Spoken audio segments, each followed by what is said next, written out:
पहले तो ये बता दे रहा हूँ कि सोनिका और यार नाम क्या है आपका, सजल और मनदीप लोगों ने इतना स्टैंडर्ड हाई कर दिया, रेस बार बहुत ऊपर किया हुआ है, तो मैं ना, लेकिन ये स्मार्ट ज़्यादा हूँ मैं थोड़ा सा इन लोग से, ठीक है। तो मैं जो गेम जीत नहीं पाता वो बदल देता हूँ, तो मैं यहाँ स्टैंड अप करने आया ही नहीं हूँ। मैं तो गाना गाने आया हूँ, अब वही सुनो, कुछ हंस दोगे तो अच्छी बात होगी। अच्छा, पहले अभी शुरू नहीं कर रहा हूँ अपना एक्ट, उससे पहले मैं चाहता हूँ थोड़ा एनर्जी बढ़ाते हैं, ठीक है गाइस? तो मेरे साथ गाइए घंटा।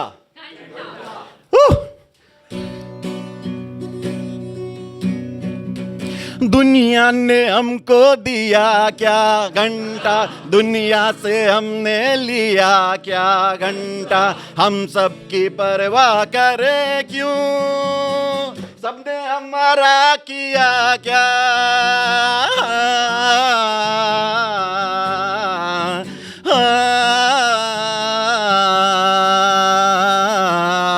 Thank you so much. और बढ़ाइए एनर्जी, लास्ट परफॉर्मेंस है भाई, अब कहाँ लेकर जाओगे इतनी एनर्जी? और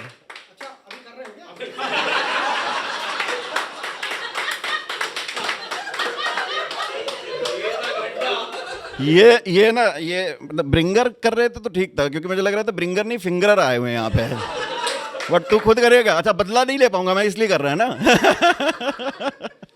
एनीवे गाइस, मुझे लगता है ना कि ये जो आर्टिस्ट लोग होते हैं ना, वो कहीं ना कहीं आर्टिस्ट के उसके आर्ट फॉर्म के अंदर ना उसकी इनकम लेवल कुछ ना कुछ करके रिफ्लेक्ट हो ही जाती है। वो चाहता नहीं लेकिन फिर भी रिफ्लेक्ट हो जाती है उसकी, ये जो ना इनकम लेवल होती है। तो आप, मैं बस इतना कहना चाह रहा हूँ कि कल को आप कोई पोएम पढ़ो तो शायद आप पहचान में ये आ जाए तुमको कि वो पोएट कितना गरीब है, या फिर कितना नहीं और गरीब है, ठीक है? क्योंकि पोएट कभी अमीर नहीं होता, पोएट्स आर ऑलवेज ऑलवेज गरीब या फिर कॉम्प्रोमाइज, ठीक है? तो ये यही दो लेवल होता है। तो मैं इसी तो ये एक छोटी सी चीज़ लिख रहा था कि किस तरीके के वो लोग हैं जो बहुत छोटी सी सैलरी, पीनट सैलरी के नाम पे कमाते हैं। तो अगर वो पोएट बनेंगे तो क्या लिखेंगे, तो उस पर एक दो लाइनें सिर्फ कह दे रहा हूँ कि नशा मिलता है तुमसे, नशा मिलता है तुमसे और सुकून भी तुम्ही से मिलता, नशा मिलता है तुमसे और सुकून भी तुम्ही से मिलता, समझ नहीं आता दारू कहूँ या तुम्हें कमबख्त दवा मान लूँ। नशा मिलता है तुमसे और सुकून भी तुम्ही से मिलता है, तो समझ नहीं आता दारू कहूँ या तुम्हें कि कमबख्त दवा मान लूँ, मगर इतना कम मिला करती हो मुझको क्यों, इतना कम मिला करती हो मुझको क्यों, इश्क ही कहूँ तुमको या अपनी तनख्वाह मान लूँ। चलिए, बहुत बढ़िया, अच्छा लगा कि आपको अच्छा लगा। तो चलो पोएट्री चेक हो गया, गाने पे आ जाते हैं, ठीक है? ठीक है, मैं तो शुरू करता हूँ जी। जैसे बोला गिटार वालों से, मैं भी आपके ही इस व्यू का हूँ। गिटार, देखिए गिटार बजाना ना एक कला है, ठीक है, और लड़की पटाना दूसरी।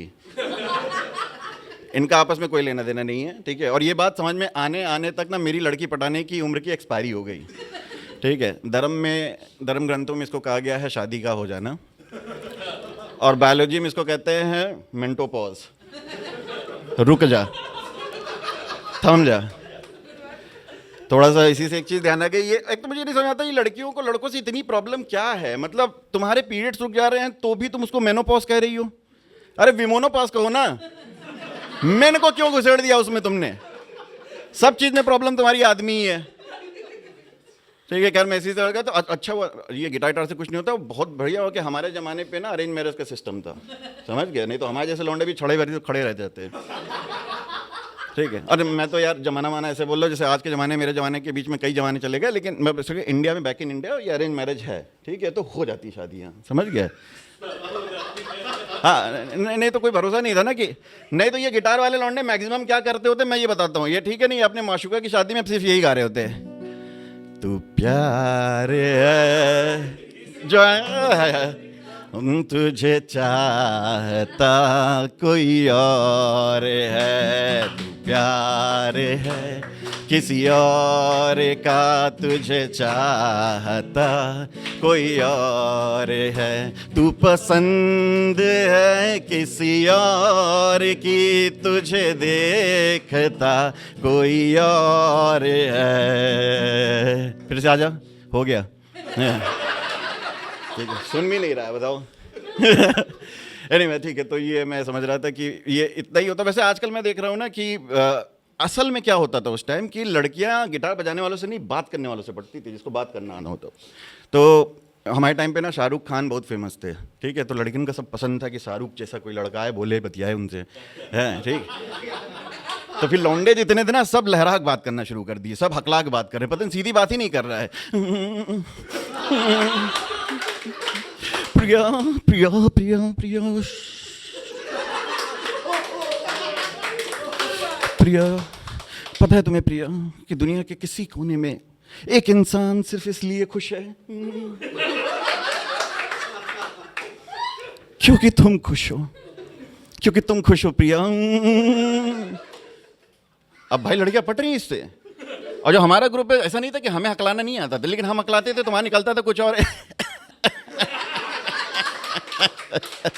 हे कलम वाली भाई देख मुझको, कलम वाली भाई गौर से दे, दारू पीता नहीं, हराम की खाता नहीं, बीड़ी पीता हूं मुझसे सिगरेट की बदबू आती है, शादी करेगी मेरे से कलम।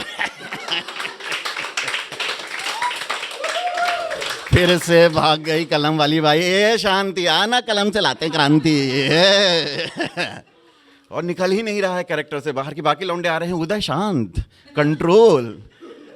तो ये होता है। और मैं ये देखता था कि हमारे ज़माने की शादियाँ और आज की शादियों में बहुत बदलाव भी आ गया यार। आजकल देख रहा हूँ लड़का लड़की अपनी ही शादी में नाच रहे हैं, और मेरे से ना ऐसी शादियों का ना तो खाना हजम होता है और ना ये बात। अपनी ही शादी में एक लड़का लड़की कैसे नाच सकते हैं? क्योंकि मेरे ज़माने में लड़का वाले सिर्फ इसलिए मुँह फुला के बैठे रहते थे कि कैसे फूफा जी के प्लेट में पहुँचने से पहले तक गुलाब जामुन कैसे ख़त्म हो गए, और लड़की वाले इसलिए मुँह फुला के बैठे रहते थे कि साले हरामजादे 200 बोल करके 500 लोग लेकर के आ गए। मतलब वहां द्वंद्व लगा हुआ है, ठीक है। लग ही नहीं रहा है कि इससे के बाद हनीमून या फिर सुहागरात की तैयारी, ही लग रहा है कि गैंग वॉर की तैयारी हो रही है। ऐसे में कौन नाच सकता है? ठीक है, बताइए। यहाँ देख रहे हैं आजकल नाच रहे हैं लोग बैठ करके। और ये सब जानते हैं, मैं बताता हूँ ये सब बदलाव कब से आया। ये बदलाव आया कोविड के बाद से। हाँ मैं फैक्ट बता रहा। कोविड के 3 साल में वायरस बदला 3 बार, और उसके बाद औरतें बदल गई, ठीक है। तो वो जो सोनम पहले बेवफा थी, वो सोनम अब कातिल हो गई है। देख रहे हो, टीवी सुन ही रहे हो ना, सारे नीला ड्रम व्रम सब कुछ है, ठीक है। तो सोनम तो इतनी बदल गई। और ये हुआ कैसे, मैं ये भी बता दे रहा हूँ कि अच्छा पहले बताओ इसमें कोई है जो पिछले 1, 1.5, 2 साल में किसी की शादी हुई हो? हाँ एग्जैक्टली।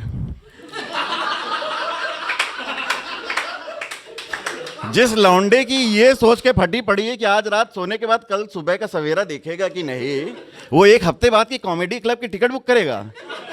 मुझे लगा ही था कोई नहीं आ पाएगा, अब नहीं आते वो लोग। तो आजकल लौंडे कहाँ मिल रहे हैं? कोई शादी के बाद जरूरी नहीं है कि लड़का आज बिस्तर पे पाया जाए, हो सकता है वो हनीमून में झरने के बगल में, ठीक है, घर में एकदम लास्ट वाले कमरे में बड़े वाले सिलेंडर के अंदर, नहीं तो फिर फ्रिज के ठंडे ठंडे कमरे के अंदर, ठीक है। और वो इनमें से किसी एक जगह या सारी जगहों पे भी पाया जा सकता है।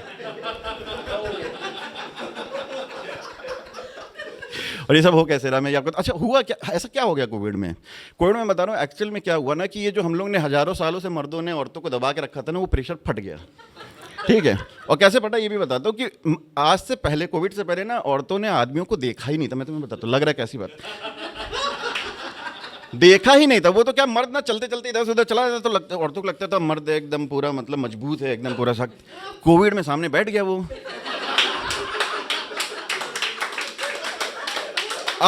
अब इनको लगा कि भाई अच्छा देखा जाए तो मारा तो इसे भी जा सकता है,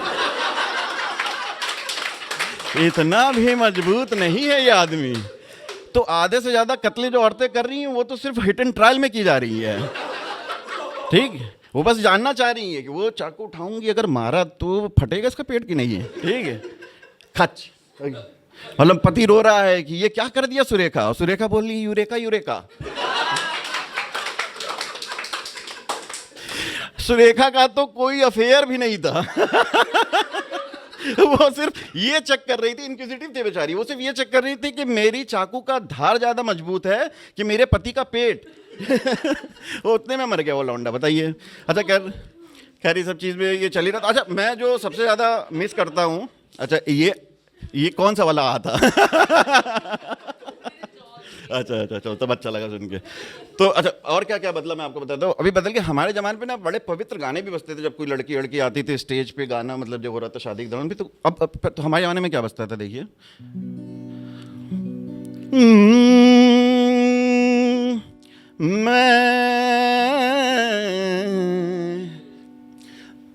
मैं तेरी बाहों के झूले में पली बाबुल।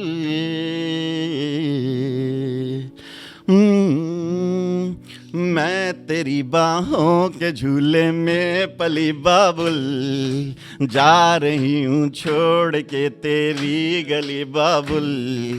खूबसूरत ये ज़माने याद आएंगे, आह के भी हम तुझे ना भूल पाएंगे। मुश्किल मुश्किल मुश्किल दामन को छुड़ाना लगता है, दुल्हन का तो दिल दीवाना लगता है। सब आओ अब यहाँ पे। ओ दूल्हे का सेहरा सुहाना लगता है, दुल्हन का तो दिल दीवाना लगता है। और आजकल क्या बज रहा है? ठीक है, आजकल लड़की आ रही है। अभी मैं रिसेंटली एक शादी में गया था मेरे दोस्त की। वैसे तो मेरे लड़के की उम्र का है, लेकिन ऐसे बातचीत के माहौल में मैं दोस्त बोल देता हूँ। तो 6 फीटा लौंडा एकदम स्टेज पे बैठा है, मूंछ वूछ तान के, ठीक है, कि अब लड़की आएगी प्यारी सी एकदम लहराते टाइप। फिर एकदम से अंधेरा हो जाता है, फिर एक टॉर्च जलती है और एक गाना बजता है, ओ बिल्लू तेरी आंख कतल।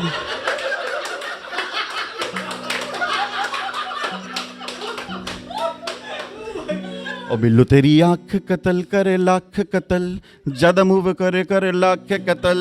असला भी लोड करे तले जा, असला भी लोड करे तले जा, अख नाल करे बस बात कतल। सब लोग आ जाओ। ओ बिल्लो तेरी आंख के कतल करे लाख के कतल, लोड करे लाख के कतल। असला भी लोड करे तले जा ला ला ला ला ला ला ला ला ला ला ला। भाई जब तक गाना खत्म हुआ लौंडा गायब। वो ये कह रहा है जिस लड़की ने 5 मिनट के गाने में 1 लाख कत्ल कर दी हूं, उसको 1 लाख अगवा करने में कितना ही टाइम लगेगा। तो भाई वो गायब हो गया वहां से। तो गाइस यही है मेरा सेट। अब ये खत्म करने से पहले, इतनी जल्दी नहीं छोड़ूंगा, बस 1 मिनट। शादी माहौल है, शादी का माहौल। एक शादी के ऊपर गाना लिखा, सुन लो, ठीक है, चलिए इसको सुनते, ठीक है। ऐसी किस्मत फूटी हमरी, पूरा जीवन सुआ होई गवा। हंसता खेलत रहली हमता, हमरा एक दिन बिया होई गवा।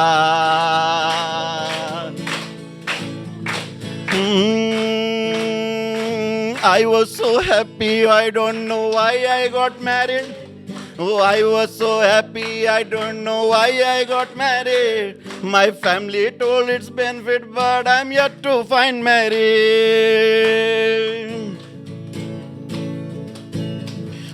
पापा न्यूट्रल थे, जिद करती थी बुआ, मम्मी के रोने से मुझ पे इमोशनल प्रेशर हुआ।